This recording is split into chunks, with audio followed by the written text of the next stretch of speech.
Let's talk about worm food. What makes this vermicomposting nice is we're dealing with kitchen scraps. Things that we can avoid throwing down the garbage disposal, putting underneath the sink. We can collect it and feed it to the worms. The reason that this food can become worm food is that it decomposes.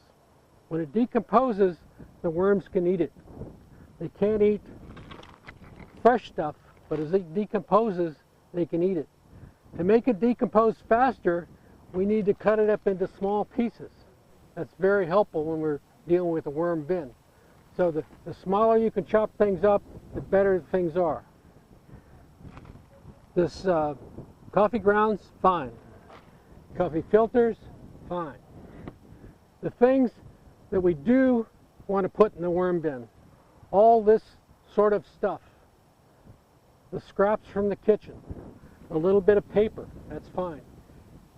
Peelings from vegetables, bread, eggshells, all fine. Onions, fine.